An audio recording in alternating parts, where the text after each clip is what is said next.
The current situation between Iran and the United States is serious.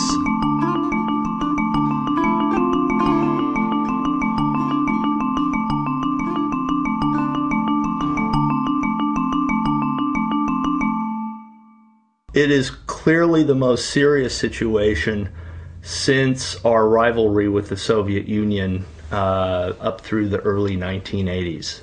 It is serious because we are threatening them with first use of nuclear weapons.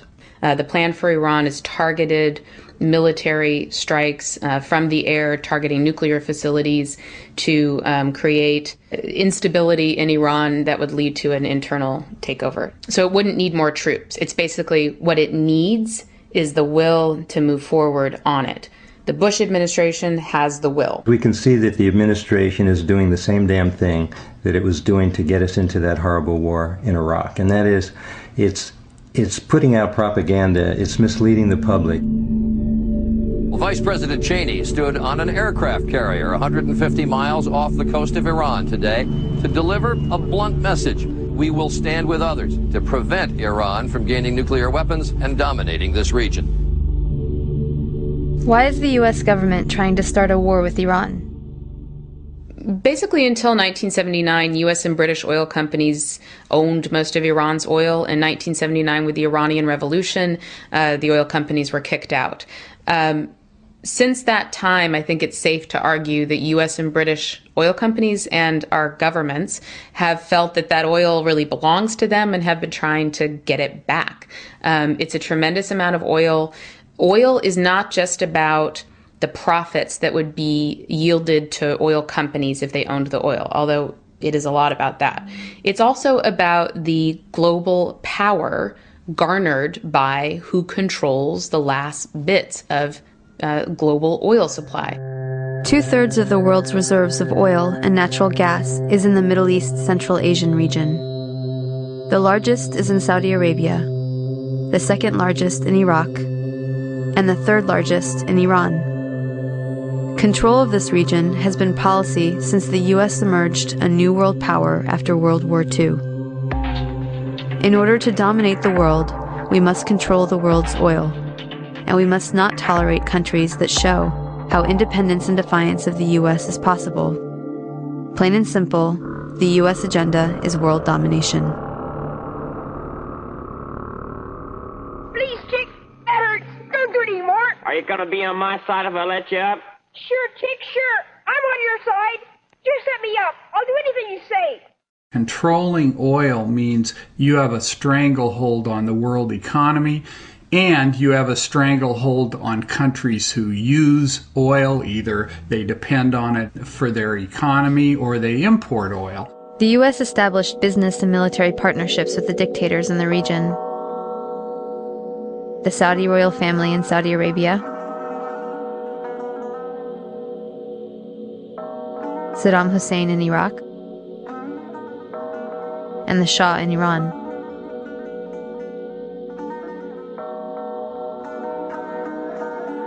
The countries and their oil were under control, but with Iran and Iraq, control was lost. Something had to be done. After September 11th, 2001, the United States, the Bush regime in particular, launched a campaign, a sort of an unbounded, unending war for greater empire under the rubric of a war on terror. The architects of that envisioned creating an unchallenged and unchallengeable U.S. empire. These neocon theorists argue that after the collapse of the Soviet Union, the United States had a once-in-a-lifetime opportunity that without the Soviet Union, without this nuclear-armed superpower confronting the United States, the U.S. reigned unchallenged militarily. And if it did not act decisively, new challenges would emerge, and it would go the way of other empires. I mean, the Russian empires collapsed twice in the 20th century. The Austro-Hungarian, the French, the British empires rise and fall increasingly quickly, and people like Paul Wolfowitz, like Dick Cheney, like Louis Libby were very aware of this. So when September 11th came, they seized on this attack. They felt they had a political opening. Again, once in a lifetime. George Bush writes in his diary that night, this was the Pearl Harbor of the 21st century. A once-in-a-lifetime opportunity to launch this boundless war to reshape the Middle East and the whole world. The U.S. invaded Iraq and removed a brutal dictator from power, a dictator that we supported through his worst crimes. Saddam Hussein was our ally until he stepped out of line and invaded Kuwait without our permission, turning him into an instant enemy. To regain control, we invaded Iraq. Attacking Iraq was a war crime. There are only two instances in which war is legal. UN authorization, which the United States didn't have, or an imminent threat. Neither one applied. This was actually under the Nuremberg standards a war crime, the supreme crime of aggressive war. That's what this is. And of course, one of the ways I think the discourse in this country is so corrupted is everyone talks about this war as a mistake. No, it was not a mistake. It was a crime. This was a war carried out for very specific and conscious political and economic objectives. It wasn't an error. It was a crime. And the same situation applies with regard to Iran. An attack on Iran, whatever the level of development of their nuclear program is or isn't, would be a war crime. The U.S. government is guilty of theft and mass murder. Hundreds of thousands of innocent people have been killed, millions displaced, and 100,000 fleeing Iraq every day in one of the most severe refugee crises on the planet. And a key benchmark for withdrawal is a passage of a law putting ownership of the country's oil into the hands of a few multinational energy corporations. The only actors at this point that are likely to win the war in Iraq are U.S. oil corporations and oil industry folks. That's because the Bush administration has spent 4 years trying to change Iraq's oil industry from a nationalized model that before the war was essentially closed to U.S. oil corporations to a privatized model where essentially almost the entire Iraqi oil sector would be open to private foreign corporate ownership. And the Bush administration has been trying to do that through passage of a new oil law in Iraq so that an Iraqi government would pass the law would then be legal, and the Iraqi government would then sign contracts with U.S. oil companies, making it all on the up and up. So the slow process has been trying to get in place the right Iraqi government and then get the law passed in Iraq. The law is truly radical. Essentially, it would say before the war, U.S. oil companies didn't have access to Iraqi oil. After the war and the occupation, U.S. oil companies own the vast majority of Iraq's oil. Fairly successful use of a military by the interests of the U.S. oil corporations. Well, we're only advisors. You make your own laws. But I think you'll find that your new law is a good law.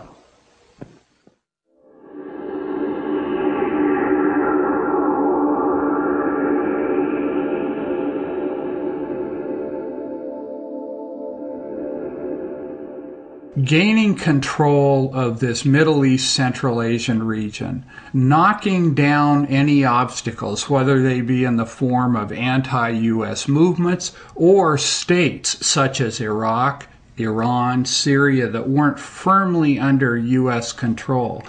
Once having done this and gained control of this region, Bush, Cheney, and company felt this would put the United States in a position, it would be a key element of preventing the rise of any challenger to U.S. power globally or regionally. And of course, the two main countries they've been worried about are Russia and China. Now, this is something that these people conceive of as essential to the functioning of U.S. capitalism and to the continuation of the United States' role as the world's leading superpower. This isn't a frivolous or capricious exercise in their view. Now, of course, within the ruling class, there are plenty of people who argue they mishandled it and so on and so forth. But the core view. Now, one of the great ironies here is that the United States went into Iraq,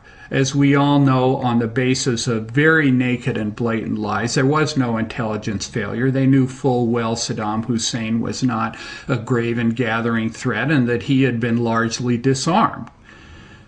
But they felt that Iraq would be a good first step after Afghanistan to establish themselves in the region and from there take on Iran, take on Syria, forcibly crush the Palestinian struggle, strengthen Israel as a regional gendarme, and so on. But the irony is that Iraq has boomeranged. Iraq has actually weakened U.S. power in the region, strengthened Iran's power, and in that way actually added to the necessity they feel to take Iran down. Now the U.S. government is building the case for another unjust war, this time with Iran. The goal once again is regime change, to reclaim Iran as a client state favorable to U.S. military and corporate interests, including non-opposition to the Israeli government. Like Iraq, we are hearing more stories about Iran supporting terrorism and more warnings not to wait for the smoking gun to be a mushroom cloud. There are some similarities and some differences, and once again the news media is failing to give us the information we need, preferring instead to act as a megaphone for our government.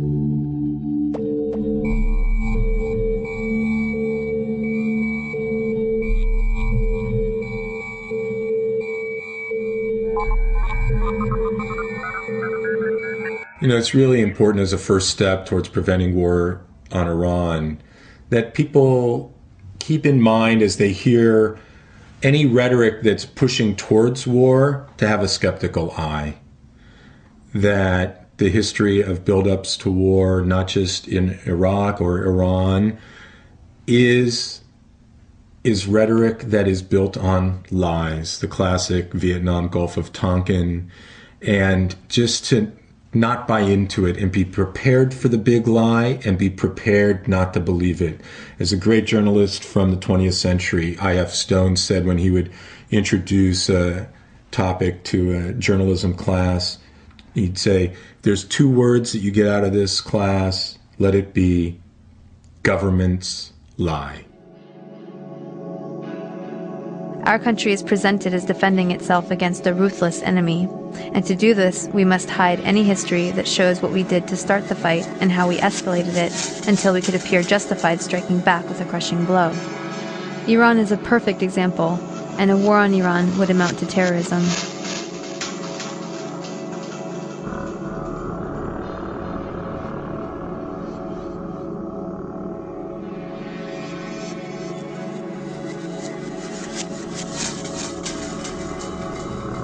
Our second goal is to prevent regimes that sponsor terror from threatening America or our friends and allies with weapons of mass destruction. Iran aggressively pursues these weapons and exports terror, while an unelected few repress the Iranian people's hope for freedom. States like these and their terrorist allies constitute an axis of evil, arming to threaten the peace of the world.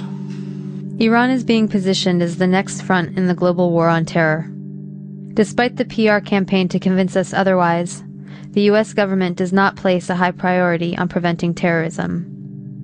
Before the recent Iraq war started, there was plenty of intelligence predicting that the war would increase terror, which happened as predicted. The thing I'm most concerned about is that all these efforts on the part of the United States government are creating an atmosphere which is enhancing terrorism all around the world. There was a study that was done called the Iraq effect, and what he discovered is that the amount of terrorism has increased sevenfold times since the United States has attacked Iraq. terrorism all around the world. And that's gonna be one of the effects if the United States attacks Iran. The constant threat of an enemy gets hardliners the support of the population. Remember how most Americans felt on 9/11. I can hear you, the rest of the world hears you, and the people who knock these buildings down will hear all of us soon.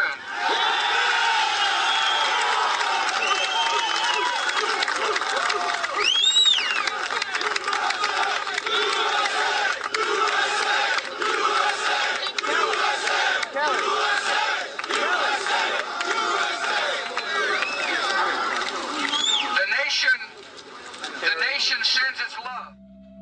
When a country is at war, it needs a strong leader who will not appease its enemies. It must convince the population that its enemies are irrational and bent on its destruction. It works for the hardliners in Tehran, just like it works for the hardliners in Washington. This brings us to Ahmadinejad, the much maligned, ultra-conservative president of Iran. As can be expected, his unrepentant, anti-Zionist, anti-Israel displays and defiance of U.S. demands to abandon the nuclear energy program are the media focus for our official enemy. When it comes to Iran, I think it's important that people keep Iran in perspective. Iran does have real ambitions of being a major power in the Middle East, and that's something to take very seriously. And their current president, Ahmadinejad, is somebody who loves to make provocative speeches and to do some really awful things. Particularly for Jews and for Israel, the conference that was held in Tehran a few months ago, that was essentially a celebration of Holocaust denial. However, Iran tried to sort of tone that down. That's essentially what it was. This is something that really raises people's anger, and is certainly seen in the whole world as very provocative. On the other hand, there is this sense that Iran is a religious fanatic country that is willing to see as even have nuclear weapons fired at itself in order to wipe out Israel, and that's just preposterous. Iran has always been a rational player in world politics, which doesn't mean it's been nice, but it's pursued interests and tried to be a part of the global community. The United States has not been open to that since the revolution in 1979, but most of Europe has, and has been dealing with Iran ever since then. There's a competition in the region for regional power. So U.S., as we all know, is trying to get footholds in Iraq, and they have presence in Afghanistan and other parts of the region. So there's a competition for who could be, leading or who could be a kind of a regional power, and Iran is trying to be a regional superpower. But I don't think currently they're posing a serious threat to U.S. Iran has always seen itself on the sidelines of Middle East politics. The vast majority of the Middle East is Sunni, but the majority of Iraq and almost all of Iran is Shia. A notable exception is Iran's Jewish population with full political rights and a seat in parliament. Ahmadinejad is worried about being perceived as aligned with the U.S. As absurd as it sounds from a U.S. perspective, the U.S.-backed Shia government in Iraq looks like conspiracy to others. His audience is mostly the Arab populations outside of Iran. By pandering to anti-Israel sentiment, he tries to present himself as a leader in the Muslim world. Ahmadinejad, a mirror image of Bush in many ways, is also trying to appeal to his base, Iranian fundamentalists and the military. Israel might be wiped off the map. He stands up, he says Israel should be wiped off the map. Wiped off the map. Eliminate Israel from the face of the earth. Wiped off the map. Wipe Israel off the map. Wiped off the map. Wiped off the map. Destruction of Israel. Israel should be wiped off the map. Are we going to have to wait until there's a mushroom cloud over Jerusalem?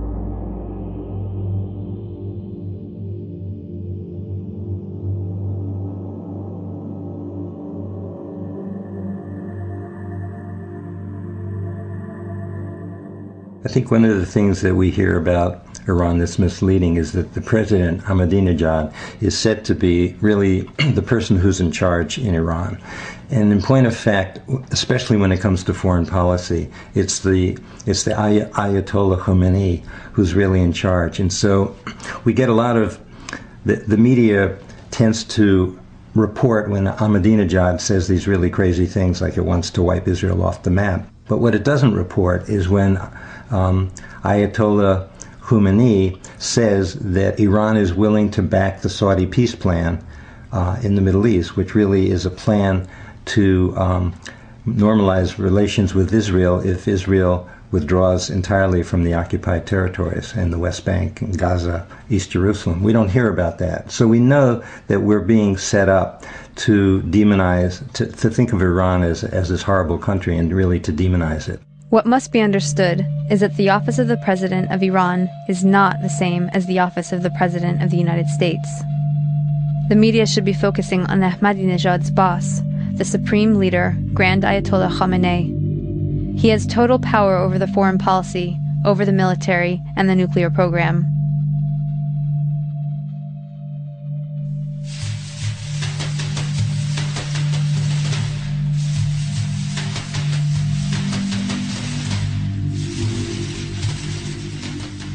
Also left out of the media campaign is Iran's 2003 offer to President Bush. In exchange for being removed from the axis of evil, a guarantee of security, lifting of the sanctions, and allowing Europe to resume investing in Iran, Khamenei approved an offer to put all outstanding issues on the table. He offered to allow full nuclear inspections, to withdraw support for Hezbollah and Hamas, and to normalize relations with Israel if Israel withdraws from the occupied territories. The offer was delivered to Washington by a Swiss diplomat who was censured for even acknowledging it. The U.S. chose escalation over peaceful resolution. The president of Iran is somewhat of a figurehead, and in order to gain influence, he is trying to appeal to the resentment of America and Israel that is rampant throughout the region. In order to understand this hostility and why Ahmadinejad got elected, and why no leader dares to appear pro-U.S. or even to trust the UN, it is essential to understand the history of modern Iran. For most Americans, the story begins in 1979 with the Iranian Revolution and the hostage crisis. A group of revolutionary university students took over the American embassy in Tehran and held 52 diplomats hostage for 444 days. To help burn this into the American narrative, the news show Nightline was created with a nightly tally of the number of days since the crisis started. But to really understand, we have to go back to 1953, which is where the story begins for most Iranians. This was the year that the U.S. overthrew Iran's democracy and installed the Shah, a pro-U.S. dictator. In 1951, Dr. Mohammad Mossadegh was the first elected official who was appointed as Prime Minister of Iran by popular demand. He saw that the wealth needed to build Iran was leaving the country, because over the past 50 years, its vast oil reserves were under British control at the hands of the Anglo-Iranian Oil Company, later to become BP, or British Petroleum. So Mossadegh became hugely popular for nationalizing the oil industry and taking back the oil. Hugely popular at home, but quite unpopular with the British government. Britain took Iran to the World Court over the matter and lost. They tried to hit Iran's economy by blockading the Gulf and halting trade. They tried to convince the U.S. to assist with regime change, but then President Truman was not interested. However, when U.S. President Eisenhower took office in 1953, Britain was able to persuade him under the Cold War pretext that Mossadegh relied on Iran's Communist Party for power. The newly formed CIA was sent to engineer a coup, codenamed Operation Ajax. Iran's monarch, the Shah, returned to power. He had previously been weakened by the new parliament, a short democratic experiment designed to limit his powers. After 1953, he returned fully backed by UK and US power, and the oil was soon flowing under control of Britain, America, the Netherlands, and France. The Shah became increasingly arrogant, opulent, and autocratic over his 25-year rule. He instilled fear in the population with a secret police known as Savak, created by the American CIA and Israeli Mossad, that tortured and imprisoned those who dared to dissent. He crushed all political opposition. Troops were sent to massacre demonstrators. He pushed a white revolution to modernize and westernize the country, giving women the right to vote and other reforms. But ultimately, he served the elites and created a huge economic gap for the poor masses.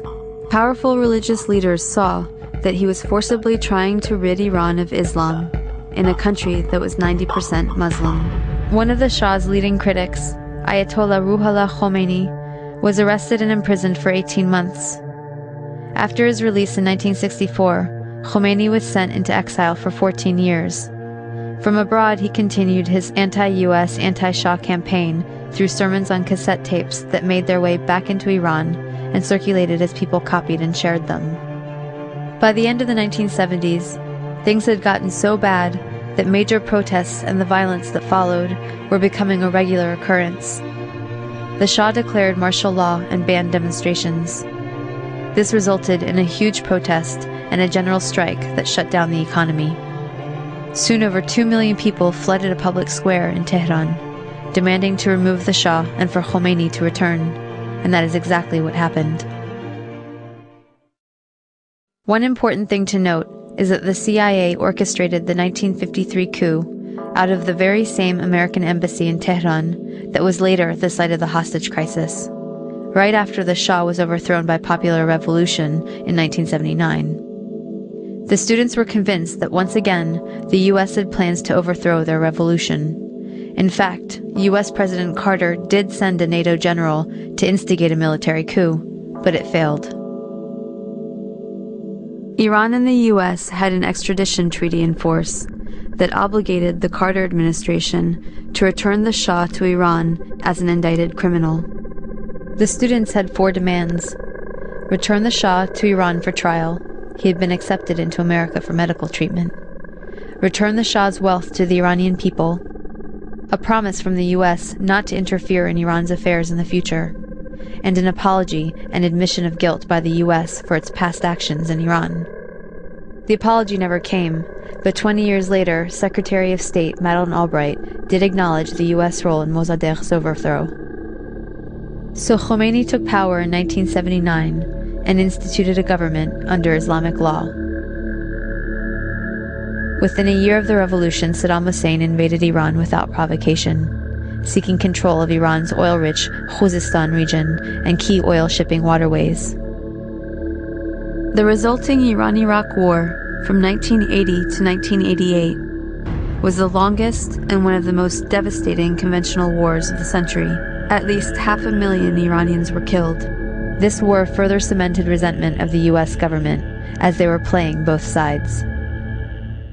On one hand, they were supporting Iraq, providing money, technology, and intelligence, including satellite photography, to help Iraqi bombing raids. The US helped provide Saddam Hussein with weapons by giving him agricultural credits and pressuring Gulf states to give him billions in loans so he could buy weapons from Western Europe, China, and Russia. The US Department of Commerce issued licenses to export materials for Iraq's weapons of mass destruction program. The US continued its support even after learning that Iraq was using chemical weapons against Iran, not to mention against its own citizens, to stop an uprising of Kurdish separatists. But the imperialist tradition also called for maintaining regional balance of power. So the US also armed Iran, not letting any one regional power get secure enough to dominate or to ally with its neighbors to challenge US hegemony. In this case, it came in the form of the Iran-Contra scandal. US President Reagan needed money to fund an unjustified war against Nicaragua, but was forbidden to do so by Congress. So US arms were illegally sold to Iran through Israel and South Africa, and the proceeds went to the Nicaraguan Contras. This allowed Reagan to get around Congress to support a campaign of kidnap, rape, torture, and murder for which the US was convicted by the World Court for unlawful use of force. In other words, state-sponsored international terrorism. The ruling was ignored. Khomeini died in 1989, shortly after the war ended. He promised democracy, but essentially had become the next dictator. Although he improved literacy and much-needed healthcare for the masses, he also imposed censorship, violently crushed political dissent, and attacked women's rights. Instead of the Savak, the people now had the Revolutionary Guard to fear. Since then, Iran has been an oppressive theocracy. Khomeini was replaced by Khamenei, who remains supreme leader to this day. Yes, I think Iranian government is dangerous. It's dangerous mainly to people living inside Iran. They've been oppressing people. The current government is kind of a dictatorship, and they've done a lot of bad things to Iranian people. Iran is an Islamic republic that suppresses women. It suppresses movements for free speech. It's an oppressive government, and it is absolutely.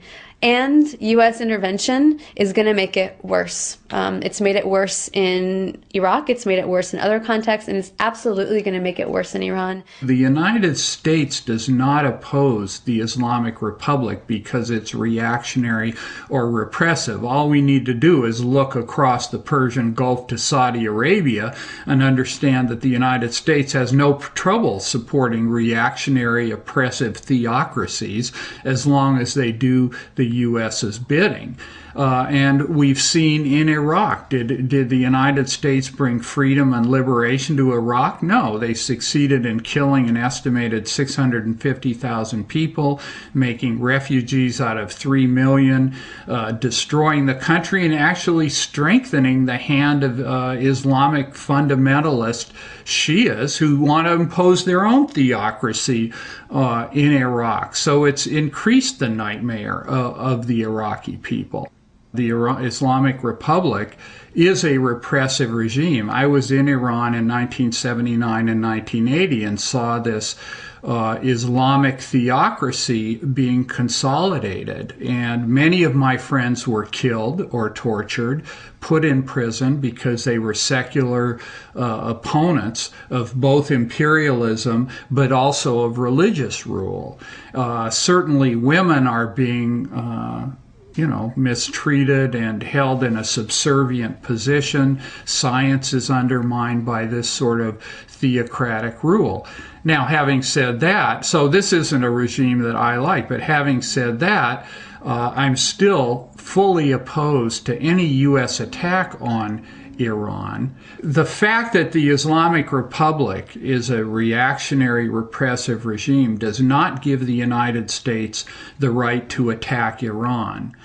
The future of Iran should be determined by the Iranian people. Iran has a democracy at the grassroots, and is very strong. It's just like coal under the ashes right now, that it's basically it's about to become a massive movement. And interesting is that the women's movement is very strong against inequalities in Iran and also against gender apartheid. The student movement is very strong. The workers movement also is going very strong, getting unions, and they basically intellectuals, writers, poets. It's so vibrant that you don't see this kind of grassroots movement for democracy in any other neighboring country. So once the threat of bombing Iran comes from administration at this stage, it basically allows radicals that are basically very small percentage that holding to the power to clamp down on all these movements. And what it does happen that with threat of bombing, the movement stops, and the repression becomes much larger and does not allow this grassroots to develop properly. What I'm uncertain about is how we can best help people inside Iran to force the government to be more democratic, and how we can facilitate that process.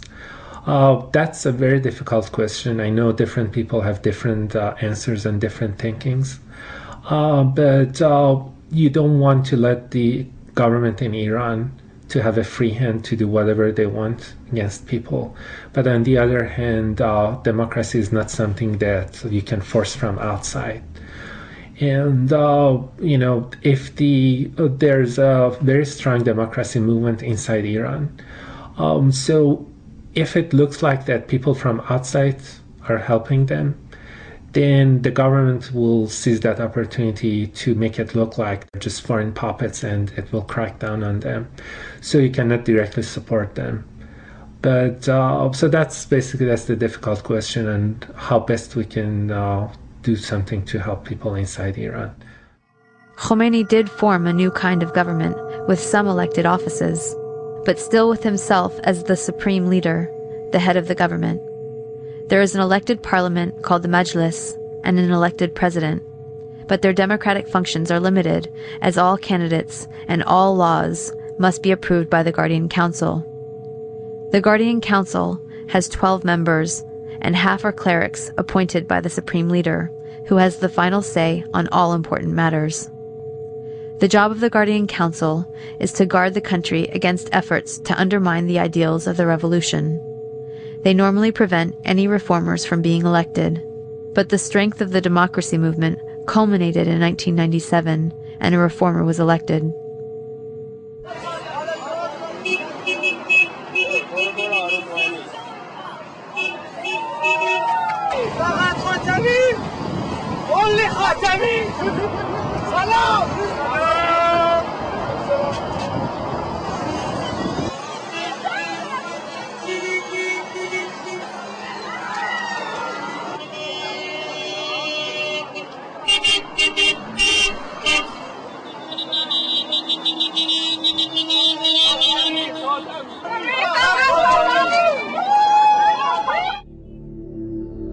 From 1997 to 2005, a reformer named Khatami was the president of Iran. 70% of Iran is 30 years old or younger, due to Khomeini's urging people to have children at the start of the revolution, and losing many of the older generation in the Iran-Iraq War. He won the election, in large part due to support from women and the country's youth, who pressed their parents to vote for him.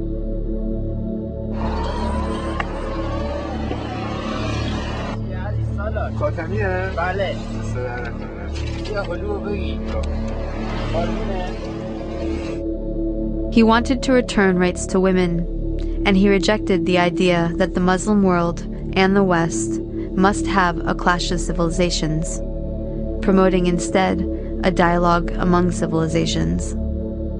And like the US, the reformers can be undermined by more powerful interests.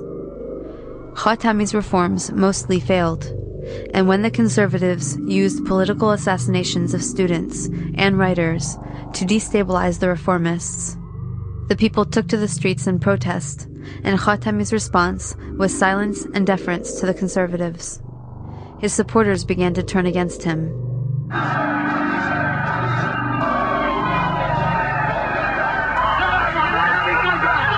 Khatami's reformist presidency was also undermined by the US, despite gestures of goodwill towards America from the people and the government of Iran.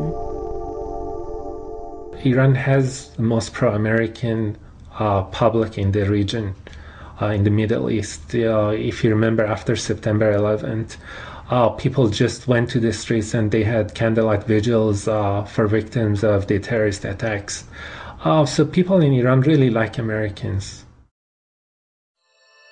In addition to candlelight vigils in the streets of Tehran, Iran's supreme leader condemned the mass killings of 9/11 and compared them to the genocide in Hiroshima and Bosnia. Then, when the US invaded Afghanistan, Iran had a mutual interest for stability. They helped to oust the Taliban and to get the warlords that controlled the country outside of the capital to cooperate with the new US-backed president, Hamid Karzai. Indeed, without Iran's tacit approval, the Afghani government could not take hold. In 2002, when Bush named Iran as part of the axis of evil, it came as a shock to Iran. In 2003, when Bush invaded Iraq, it was obvious where things were headed, and it was less of a surprise that he rejected Iran's offer to give in to U.S. demands on all outstanding issues in exchange for guarantees of security. The Bush administration has no interest in a more democratic Iran. If they wanted to help Iran's democracy movement, they would have helped the reformers by accepting the offer, and they certainly wouldn't have designated Iran as part of the axis of evil. In 2005, enough people shifted support to the hardliners to put Ahmadinejad in office. A former mayor of Tehran, he had a reputation for being incorruptible and was the first non-cleric to win. He campaigned as a man of the people who promised economic prosperity for the poor masses. His main opponent, Rafsanjani, was a wealthy moderate cleric, and the reformers didn't dare run in elections that year. Many reformers even became anti-US. The US further helped the hardliners by getting the population to rally behind them on the nuclear energy program for peaceful civilian use, an inalienable right guaranteed to them by the Nuclear Non-Proliferation Treaty, or the NPT. The Non-Proliferation Treaty is a treaty that was signed in the late 1960s, and its aim was to curb what we call the horizontal proliferation of nuclear weapons. In other words, countries that heretofore had not had nuclear weapons power status would not themselves develop nuclear weapons. It was a bargain between the nuclear powers at the time, France, England, the United States, Russia, and China, and what we call the nuclear have-nots, that in return for them having the ability to develop civilian nuclear power, they would not use that technology and know-how to develop nuclear weapons. The nuclear weapon states themselves were pledged under Article 6 of the treaty to themselves undertake vigorous programs towards disarming their nuclear arsenal. Those nuclear weapon states have failed in their part of the bargain, and they've held on to their arsenal, setting a very terrible example for the rest of the world. For example, with the United States, while we're admonishing Iran to make their processes open, to not become a nuclear weapons power, that right now our government is proposing that we rev up the Department of Energy facilities to develop a new arsenal of nuclear warheads, which are called the reliable replacement warheads. This project, which is projected to cost in the hundreds of millions of dollars, represents new nuclear weapons, and it's a shame that our government is actually taking the lead in starting a new nuclear arms race. It is actually our government with the largest nuclear arsenal that should be taking the lead in disarmament and to set by example the path that other countries should take. Violated its NPT obligations, continuing to develop new weapons, including those intended for use against Iran. Also, the US gives a pass to its allies, Israel, India, and Pakistan. None of them are signatories to the NPT, and yet the US supports development of their nuclear weapons program.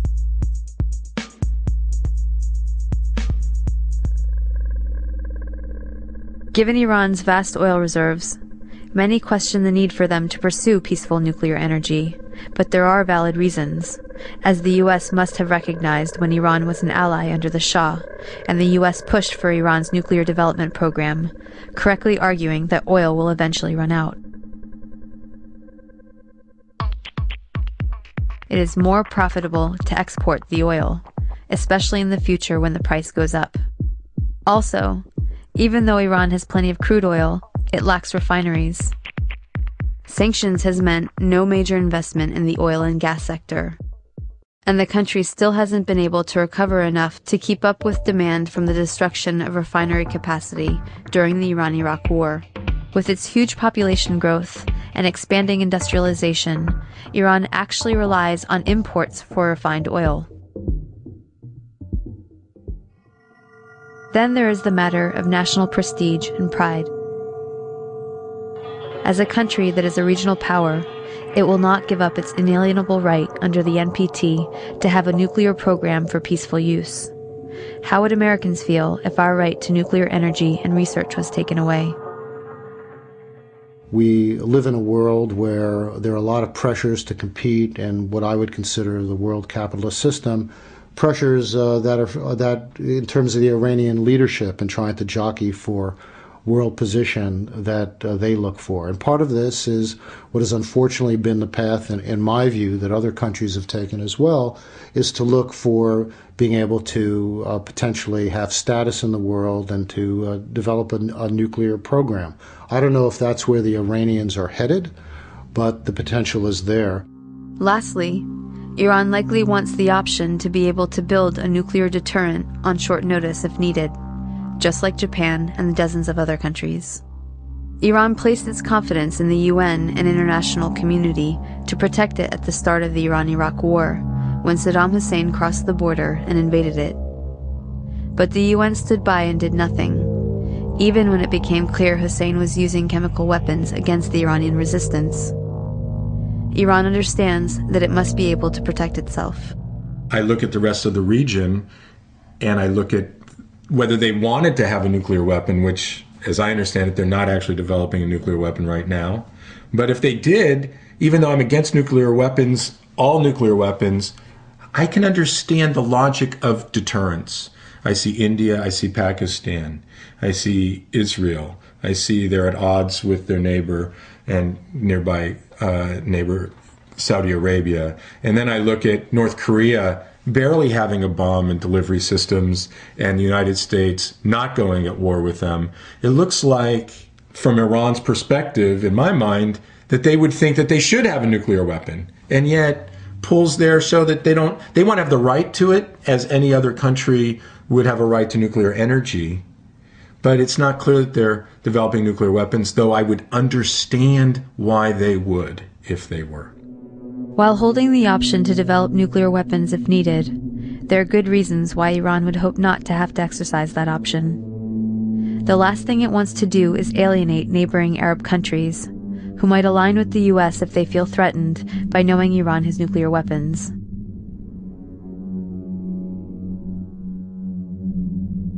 It would strengthen the US position and undermine Iran's regional influence.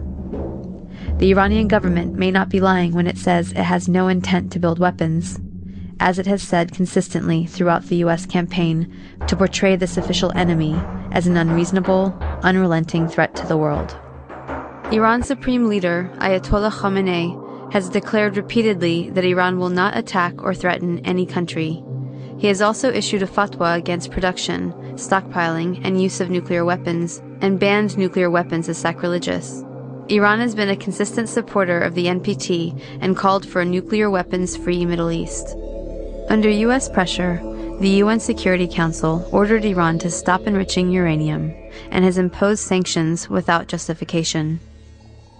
The International Atomic Energy Agency, or the IAEA, is in charge of monitoring the nuclear programs of all countries. The IAEA is supposed to work with countries to resolve issues and report them to the UN Security Council if they cannot be assured that a country has not diverted nuclear material for non-peaceful use. If that happens, the Security Council can then decide to impose sanctions or use force. In the case of Iran, there is no evidence that Iran is building or even intends to build nuclear weapons. The IAEA director, Dr. El Baradei, has consistently confirmed that there has been no diversion of safeguarded nuclear materials in Iran. I have been concerned by hearing a lot of talks about use of force. I think that's, in my view, very counterproductive.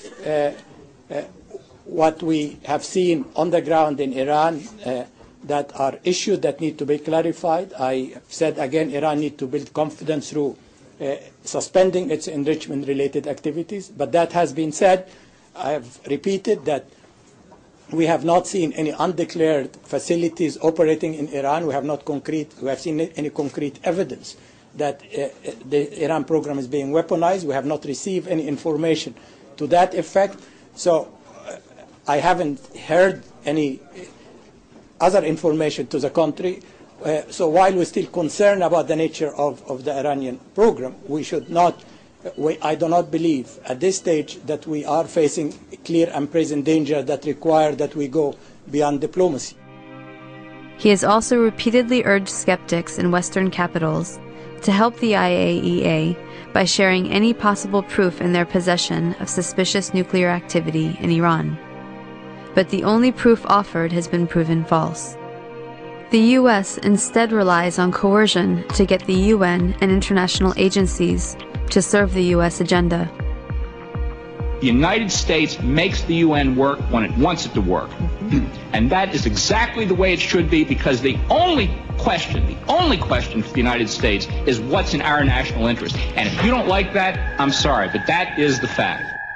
India was told there would be no U.S.-India nuclear deal if they did not vote against Iran at the IAEA. Mistrust of Iran is based on the fact that Iran developed reactors in secret for 18 years.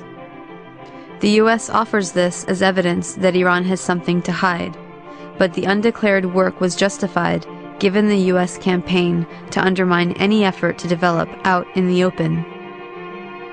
Iran learned that their contracts with countries like Germany and China would be cancelled under U.S. pressure.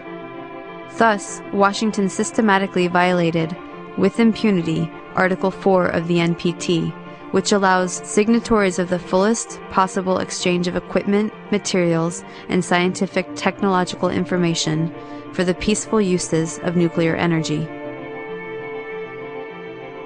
There are solutions to the transparency issues, such as putting all the world's nuclear energy production and distribution under international control. But since this doesn't give the U.S. control, such proposals are dismissed. We are left with escalation disguised as diplomacy, where U.S. offers to negotiate with Iran require that terms of the negotiation be conceded before the talks can even begin. Washington is not afraid of Iran becoming a nuclear threat anytime soon. Misleading the American public to believe otherwise is a pretext for war. But there are some things Washington does fear.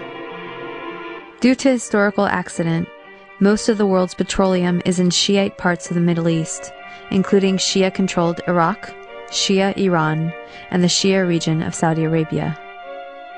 Washington's worst nightmare is the formation of an independent, loose Shiite alliance, controlling most of the world's oil, possibly even joining the Shanghai Cooperation Organization, linked to the Asian energy security grid. U.S. economic rivals China and Russia are members, and Iran is an observer. The U.S., however, is shut out. Also, Saudis and Japanese are holding financial reserves in U.S. dollars, propping up the U.S. economy. If the energy grid expands, they may diversify, causing the value of the dollar to plummet. The economic problems for the U.S. could be huge.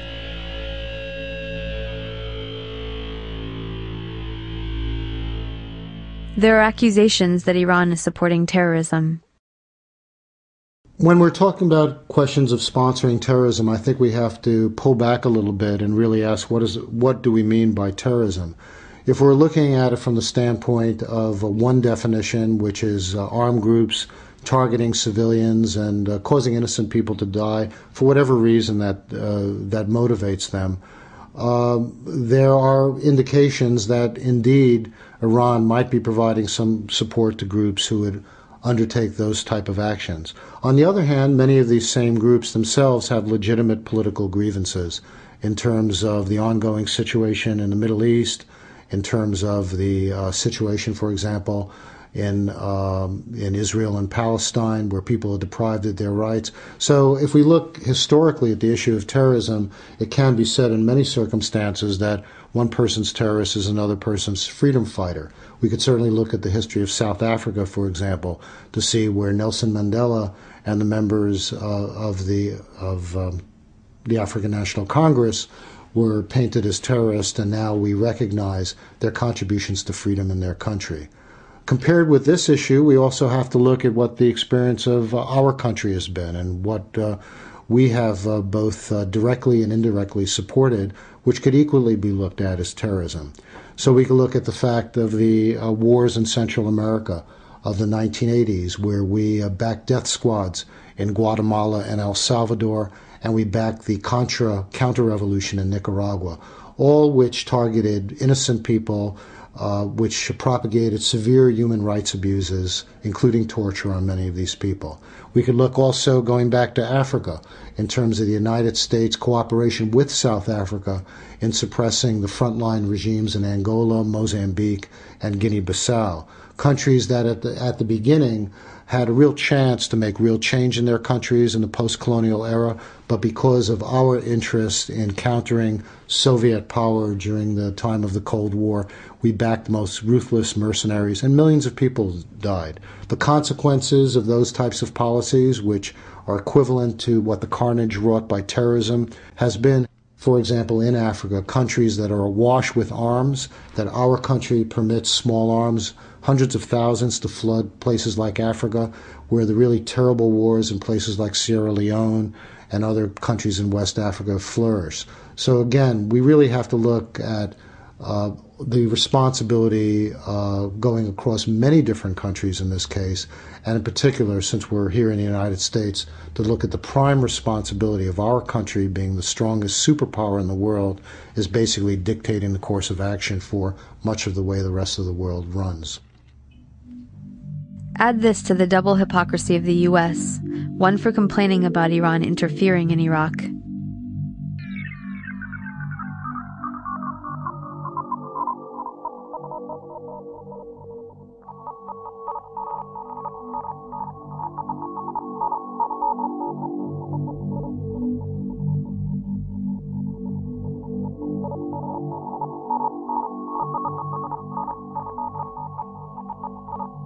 And two for U.S. sponsorship of terrorism in Iran. The U.S. Congress authorized tens of millions to promote democracy in Iran, which has meant using clandestine operations to stir up ethnic conflicts, funding and arming military groups and ethnic separatists to cause havoc and destabilization, with hopes that it will instigate a revolt. These are the same accusations being made against Iran. The new direction in U.S. policy is yet another imperialist tradition of divide and rule by funding and inciting region-wide sectarian conflict between Sunni and Shia. Further evidence that terrorism is not a priority to the U.S. policy planners is that they are funding militant Sunni Arabs in the region that are anti-U.S. and pro-Al-Qaeda to check the Shia power in Iran and Iraq. As long as there is conflict, the U.S. can justify its military presence. The U.S. has also taken more direct confrontation with Iran in preparation for war. An attack force has been sent to the Gulf with aircraft carriers waiting for orders to start bombing on 24 hours' notice. The first was the USS Eisenhower, named after the man responsible for the last time the U.S. overthrew their government. U.S. forces have Iran surrounded on both sides, occupying Iraq and Afghanistan. Under U.S. pressure, they are isolated from the international community. The U.S. has sent over 100 long-range jet bombers to Israel. This was advertised in the Israeli press for Iranian intelligence to know that they are capable of hitting Iran, as they did in Iraq to bomb the Osirak nuclear reactor.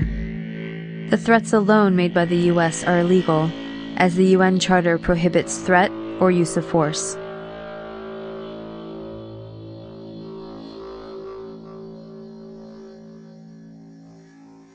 But if this war happens, it may differ from Iraq in the sense that Iraq was a planned invasion from the beginning. Iran is a game of chicken that could turn into a war. Each side thinks it has the upper hand and believes if it can hold out, it will be in a better position to negotiate, forcing the other side to back down. But neither side seems willing to back down. The U.S. is overconfident because it scared Europe onto its side and now has unified support across the board. Developing countries, especially India and Brazil, are aligned with the U.S. and will vote with it at the UN. Even Democrats at home are on board, with all the leading presidential candidates stating, a nuclear Iran is intolerable, and all options are on the table. There is a consensus. This is perhaps the most serious problem. There's a near consensus among the policy leaders in Washington, both Democrats and Republicans, that are encouraging the war fever with Iran. You have people like Barack Obama, who just recently said that all options are on the table with respect to Iran. Those are the magic words. Those are the magic words that every front-running candidate has to use to please AIPAC, the American-Israeli lobby. So they have to say those words. Well, they don't understand that those words have dramatic implications in the Middle East. That we can't, if we keep rattling these sabers, we are encouraging instability. As Mike Gravel said the other night in the debate among the Democrats, he said, look, no option off the table means a code word for a nuclear attack on Iran. We still have to make it clear that Iran having a nuclear weapon is absolutely unacceptable. We have to try to prevent that at all costs. I think no president, no responsible president would ever take any option off the table. Iran is an adversary. Their pursuit of nuclear weapons poses a grave threat to us. The Iranian government is overconfident because the country is solidly behind it, mobilized on the nuclear issue. Most government critics would self-censor during a confrontation. The government also knows it could turn Iraq from a quagmire to a nightmare. It understands that if attacked, it could close off the 20-mile wide Straits of Hormuz in the Persian Gulf, where most of the world's oil tankers must pass through. Oil prices would double overnight, devastating economies around the world. And not least, it knows that most Americans are against Bush and don't want war with Iran. So the danger is that the situation will escalate. The US goes to the UN for sanctions, expecting Iran to back down. Iran sees this as in the tradition of imperial ultimatums, knowing that those who give in are seen as traitors, and those who stand up to the US are seen as heroes. Iran withdraws from the NPT and proceeds full steam ahead with the nuclear program. The US and/or Israel might then have limited airstrikes, claiming it will only be a few days with no civilians targeted, thinking then that Iran will back down. Or we might see a much larger bombing campaign, especially since we don't know where all the hidden nuclear sites reside, and since there is an expressed interest in taking out the entire Iranian military. The result would be mass destruction of the country, countless innocent lives, and a new generation of jihadi freedom fighters. Again, this is not a big problem for Washington. Iran's response would not be to directly attack the US or Israel, knowing it would mean the instant destruction of Iran. Instead, it would likely hit back where it has the upper hand, in Iraq and Afghanistan.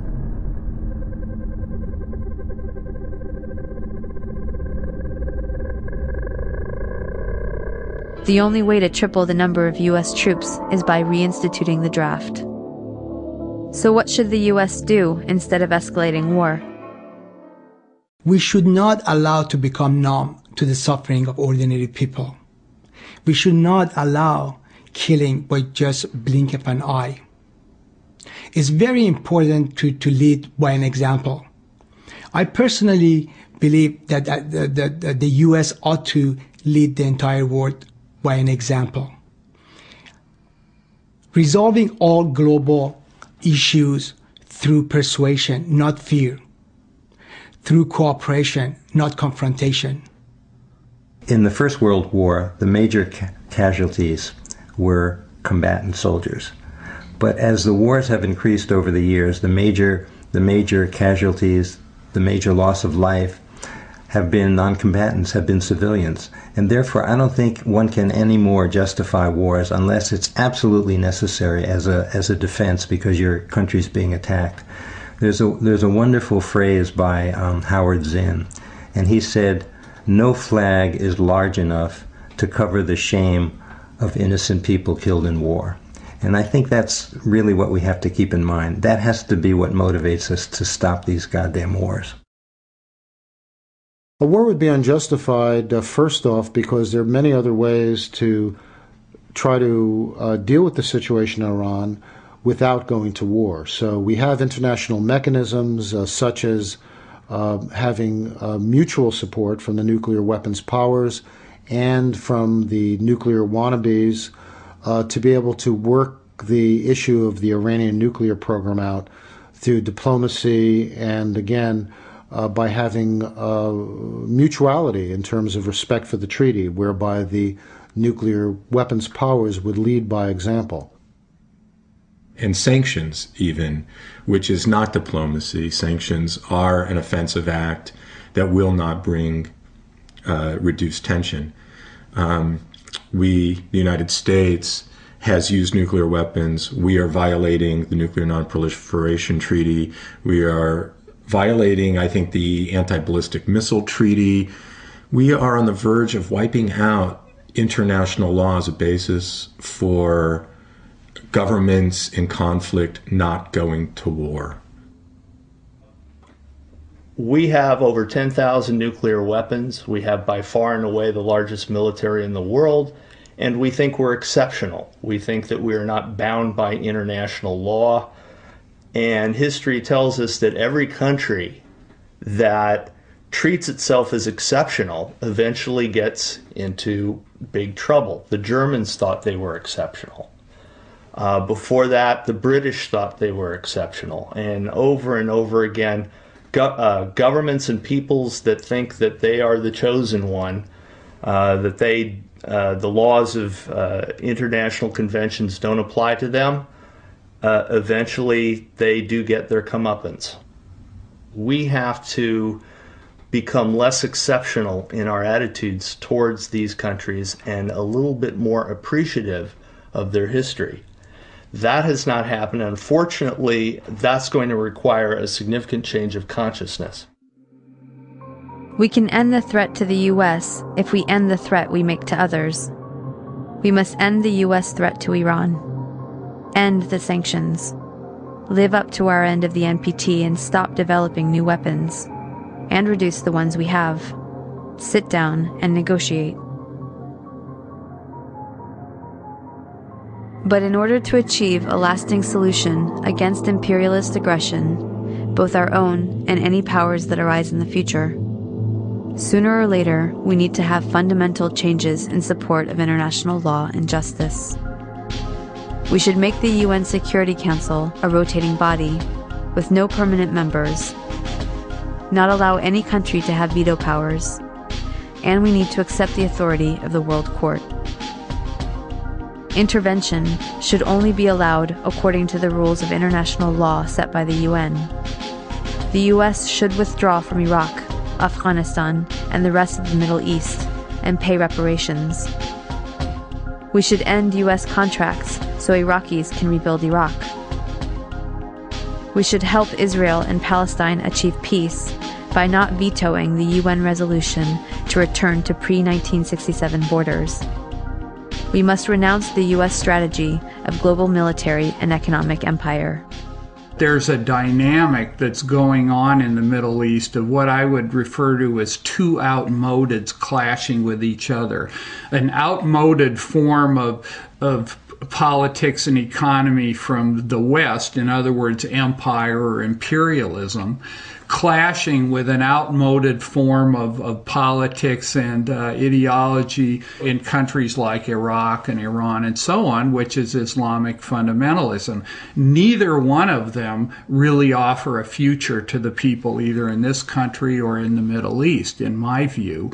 And yet, in their clash, they actually reinforce each other. A U.S. attack on Iran, and if Iran responded or stood up in any way, would greatly fuel this. Many millions of people, even secular people, would feel compelled to support Islamic fundamentalism simply to oppose this horror that they're seeing coming from the United States. And it's my view that we have to create a third way. I mean, one of the things I think is so important about people in this country resisting is that it sets an example for people across the world that it's possible to have an alternative to imperialism that is not simply based on religious fundamentalism. I understand that this system that we live in is riven with contradictions, that it's in motion and that it may seem all-powerful, but has very many fault lines within it. And those can erupt with very little warning. In Iran in 1978, Jimmy Carter said Iran, the Shah, was an island of stability in a troubled world. A year later, he was fleeing for his life, and a quarter of the population, 10 million people, were in the streets protesting. This came from nowhere, but it seemed to come from nowhere, but it came from these deep fissures and fault lines, contradictions within the existing order. So it is possible for a big resistance and a revolutionary or progressive movement to come forward. So I think that creating that kind of resistance in this country, starting with driving out this Bush regime and repudiating its program, impeaching Bush and Cheney, I think would open up an enormous amount of political space for people all around the world, including in Iran. Although the current regime in Iran is undemocratic, if we truly believe in democracy, we must let the Iranian people change their own country over time. As a test of fairness, we might imagine that Iran invaded and occupied Canada and Mexico and had aircraft carriers sitting in the Caribbean. Imagine then if Iran had the power to label the US the axis of evil and cut us off from the rest of the world, and then threatened to attack us if we didn't stop generating nuclear power. What if Iran had overthrown the US government 50 years ago and installed a dictator friendly to Iranian interests, who kept it in power for 25 years? At that point, imagine that Christian fundamentalists, who currently represent about a third of the US, took power and began ruling under church law, followed by an unprovoked invasion by Canada, supported by Iran and ignored by the UN, in which it nearly destroyed the US. Would it be possible to imagine Iran as liberators? Would Iran be justified in attacking if the US government helped Christian fundamentalists in Canada to take up resistance? Would it be justified to hate and fear all Christians because of the ones that took and abused power in this context? This is not about good guys and bad guys. Both the American and Iranian governments are working against the interests of the people. But the deadly game of chicken was begun by the US, and the US has the power to end it. We should look at our current policies and actions against Iran, look at some better options, and figure out a way to change the minds of the people running our government and prevent another criminal enterprise that will cost many more lives. It has been done in the past, and if people take action, it can be done again.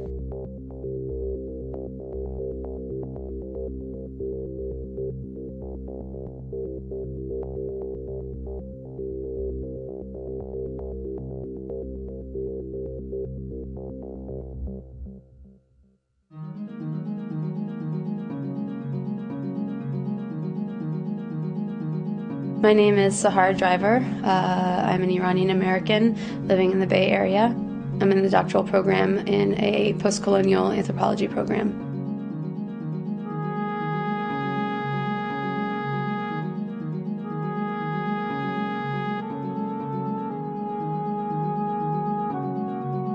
My name is Mitchell Plitnick. I was born in New York City, grew up there. I live in Alameda, California, and I am the Director of Education and Policy for Jewish Voice for Peace.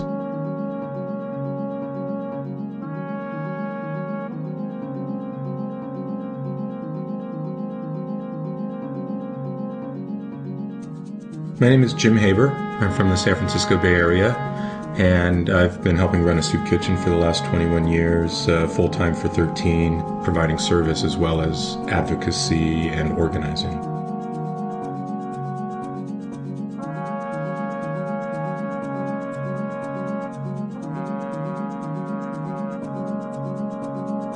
My name is Bob Gould. I grew up in the Bronx, and for the last 30 years I've lived in San Francisco.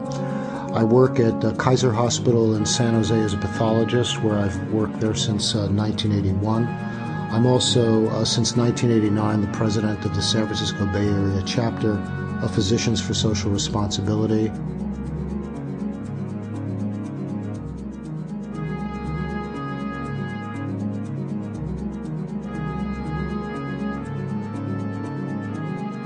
My name's Antonia Yuhas, and I live in San Francisco. I'm an activist and an author.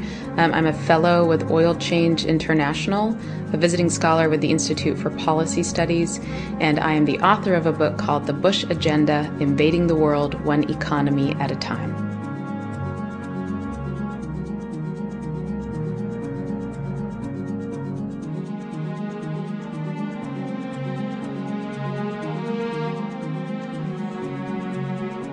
My name is David Glick. I live in Fairfax, California, a small town in Marin County. I work as a psychotherapist. I've been doing that for about 30 years, and I spend a lot of time doing political activism of different kinds around social justice and peace issues. And in my spare time, I write poetry.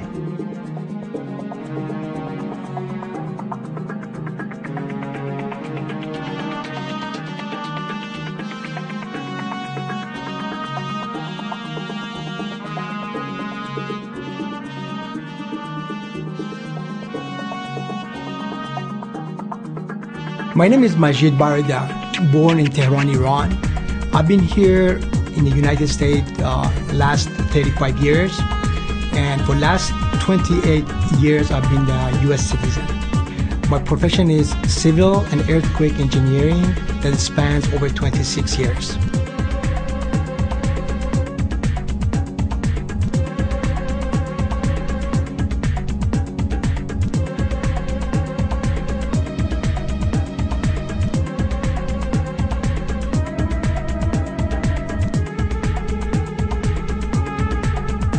I'm Larry Everest. I'm from Berkeley, California.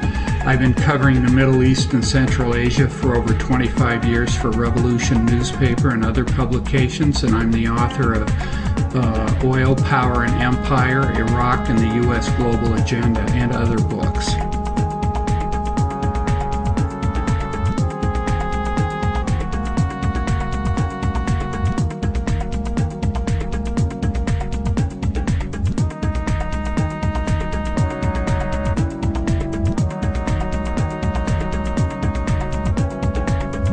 My name is Mike Valuva.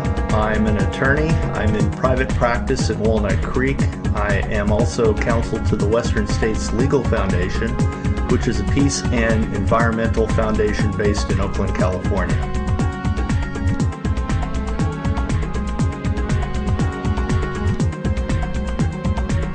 My name is Shahab Laegi. I'm originally from Iran. I immigrated to the United States about 15 years ago, and I've been a citizen for the past 3.5 years. I'm an engineer. I'm a software engineer. I live in Redwood City, California. It's in the Bay Area, and that's it.